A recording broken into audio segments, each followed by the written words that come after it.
Je n'ai aucun doute sur l'efficacité du vaccin. Je n'ai aucun doute sur le fait que finalement, ils vont arriver en masse. Je ne sais pas très bien quand, mais enfin, c'est une question de semaine.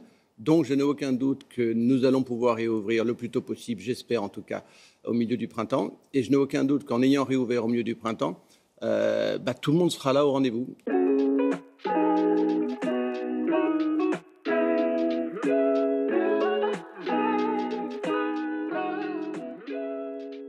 Bonjour Sébastien Bazin. Bonjour. Merci d'avoir accepté notre invitation. Je suis ravi d'être là. Quand vous voyez que la France, un an après, en est encore à se demander si on va être reconfiné, est-ce que vous dites qu'on a raté quelque chose? J'en sais rien si on a raté quelque chose. Est-ce que je pensais que ça allait être aussi long? Ouais. Jamais. Franchement, jamais. Est-ce qu'aujourd'hui... En fait, ce que j'aimerais aujourd'hui, c'est qu'on soit capable de se projeter. Et on est toujours dans la même incertitude, dans la même volatilité, on est en train de gérer un temps court qu'est l'urgence. Ça devient très difficilement supportable. L'humeur du pays a changé. On vient de voir dans le journal de 7h30 l'image de ces jeunes qui font la fête. Est-ce que vous pensez que la France peut encaisser de nouvelles mesures de restriction, à la fois au niveau économique, mais aussi au niveau de l'humeur du pays? À votre avis? À mon avis, je pense que la décision est très compliquée parce que on ne réagit pas de la même manière tous les deux. Donc il y a une fatigue énorme chez certains, il y a une volonté pour d'autres de reconfiner pour se protéger. Donc ça dépend de qui vous êtes, ce que vous avez vécu, si vous avez votre caractère, votre niveau psychique. Ce que je pense, moi, c'est que s'il devait être mis en place, la fatigue est telle que la capacité d'accepter cette décision est très difficile. Il y a un an, sur France Inter, vous expliquiez qu'il fallait inventer, innover. Je vous ai réécouté. Vous étiez très enthousiaste. On va inventer de nouveaux modèles. Je suis toujours très enthousiaste. 6 mois après, je vous ai réécouté. C'était toujours chez nos confrères de France Inter. Là, vous aviez un peu le moral en berne. Vous intégriez à ce moment-là une crise longue. Aujourd'hui, dans quel état êtes-vous par rapport aux perspectives de votre groupe? Et je suis beaucoup mieux aujourd'hui. C'est étonnant parce que je ne sais pas ce que veut dire le président de la République ce soir, mais je n'ai aucun doute sur l'efficacité du vaccin. Je n'ai aucun doute sur le fait que finalement, ils vont arriver en masse. Je ne sais pas très bien quand, mais enfin, c'est une question de semaine. Donc, je n'ai aucun doute que nous allons pouvoir réouvrir le plus tôt possible, j'espère en tout cas, au milieu du printemps. Et je n'ai aucun doute qu'en ayant réouvert au milieu du printemps, tout le monde sera là au rendez-vous. Nous pour les accueillir, nos collaborateurs pour travailler et les gens pour venir passer des séjours dans les hôtels ou dans les restaurants. Donc, j'ai aucun doute sur ce que... Allez, dans 2-3 mois, allez, on est reparti. On va reparler des vacances. Combien la crise du Covid a coûté à votre groupe, Sébastien Bazin? 2 milliards. 2 milliards d'euros de résultats négatifs et à peu près 1,5 milliard de pertes en cash. Ça impacte sur quoi?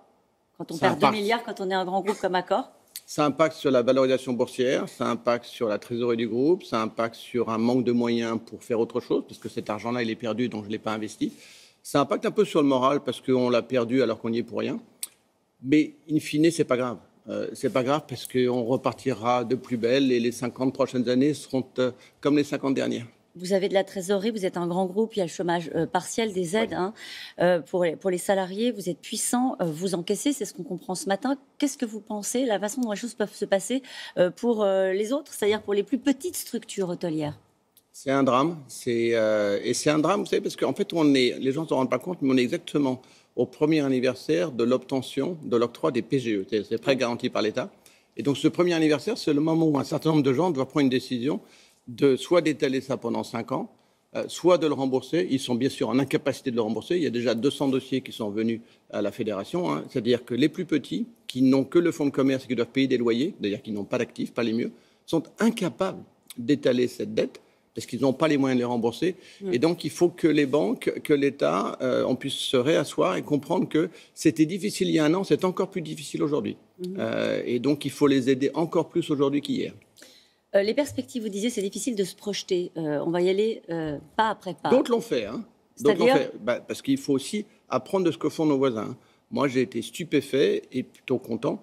La décision de Boris Johnson, début janvier, de dire le 27 mai, on réouvre, était une très bonne décision parce que ça a permis à tout le monde de se dire, tiens, allez, c'est peut-être pas le 27, c'est peut-être le 29, mais au moins, il y avait une date à laquelle il est tenu et on se tient. C'est très important d'avoir une date. On a essayé de faire ça, nous. Le problème, c'est qu'il était dur à tenir le calendrier. Et pourtant, il en faut une. Et vous savez pourquoi il en faut une? Il y a un point qui est le point d'accroche le plus important aujourd'hui, puisque je vous dis que la saison va être bonne, puisque la fin du printemps va être bonne. Il faut donc que j'embauche des saisonniers. Oui. Et pour embaucher des saisonniers, il faut que je sois certain que si par extraordinaire, la saison n'existe pas parce que nous restons fermés, ce qui n'est pas ma décision, je voudrais que le ministère du Travail prenne une décision similaire à celle qu'elle avait prise au mois de novembre pour les Alpes, c'est-à-dire la montagne, je dois être certain qu'ils sont pris en charge par l'État si par extraordinaire on devait ne pas être ouvert. Je ne peux pas ne pas les embaucher. D'accord.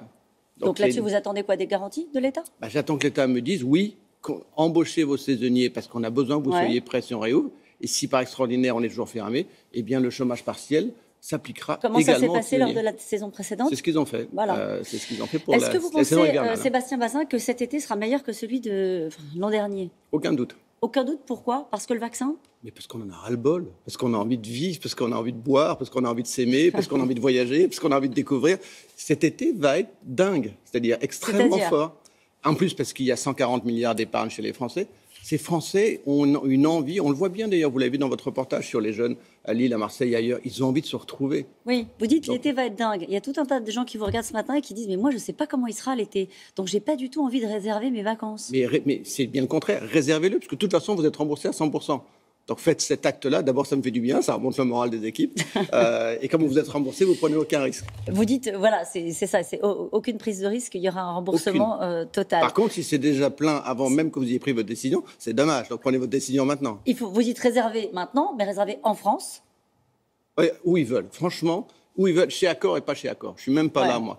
Donc on a besoin de travailler, on a besoin de les accueillir, on a besoin de gens dans la rue, dans les restaurants, sur les terrasses, et de gens qui découvrent. C'est vrai, ce qui va être différent cet été, c'est que les gens vont probablement voyager à 4 heures de chez eux. Donc ça va être plus domestique, plus local, plus régional, et tant mieux. Vous croyez au passeport de vaccination, passeport de santé? Oui, alors ils êtes favorable? Totalement, certificat vert. Alors je suis favorable parce que je pense que c'est bien qu'on puisse sur un QR code et son téléphone savoir ce par quoi vous êtes passé. Et je suis défavorable sur le timing parce que c'est dégueulasse de faire ça alors que certains n'ont pas eu le droit d'avoir accès au vaccin. Le timing, c'est mi-juin. Mi-juin, c'est déjà beaucoup mieux qu'aujourd'hui parce que j'espère qu'on sera une très grande majorité de la population à avoir été vaccinée. Vous avez été vacciné? Oui. Bon. C'était un passe-droit ou vous y avez droit? Non, j'y ai... Bon. Vous y aviez droit. Ouais. Est-ce que vous imaginez à terme de réserver des hôtels, des restaurants par exemple, à une clientèle vaccinée, immunisée? Sûrement pas. Ah non, sûrement pas. Franchement, il n'y a pas de première classe et de deuxième classe. Tout le monde a le droit de venir au restaurant, s'il s'est fait vacciner ou pas. C'est de manière volontaire. Donc, ce qui est pas mal, c'est qu'on le sache. Mais non, on ne va pas mettre les gens parqués quelque part parce qu'ils n'ont pas eu le droit d'avoir accès à un vaccin ou la chance de l'avoir. Ce qui vous rend peut-être optimiste, c'est quand vous regardez ce qui se passe ailleurs. Il y a d'autres pays où ça repart très fort. C'est reparti extrêmement fort sur le Moyen-Orient, Dubaï, c'est reparti très fort à Istanbul, c'est reparti très fort en Chine. Bien sûr que ça repart. Ça va repartir très fort aux États-Unis, puisqu'ils sont en avance sur nous sur le nombre de vaccins. Non, le monde du tourisme n'est pas mort, c'est bien le contraire. Il va rebondir encore plus puissamment qu'il n'était il y a de cela un an. Et est-ce qu'il rebondira, à votre avis, à l'identique? Est-ce que dans les protocoles sanitaires, dans la façon que les clients peuvent avoir de se comporter dans les hôtels, est-ce que des choses vont changer et vont s'installer durablement? Oui, tout va changer. Votre rapport, vous allez avoir une envie de retrouver quelqu'un, mais vous allez avoir aussi une envie de préserver cette planète, de retrouver de la nature, d'être un peu plus serein, de n'être pas dans l'urgence, de ne pas regarder votre montre. Donc il va falloir que ce soit beaucoup plus cocooné, beaucoup plus personnel, beaucoup plus expérientiel. Non, c'est plus marrant à faire. C'est plus dur, parce qu'il faut que j'arrive à vous découvrir sur ce dont vous avez besoin. Mais on va sortir du prix, du produit, de la couleur de la chambre. On va rentrer dans le moment que vous allez vivre pendant votre voyage. Et de manière à ce que vous puissiez en parler, le raconter, le partager et donner envie à quelqu'un d'autre de voyager.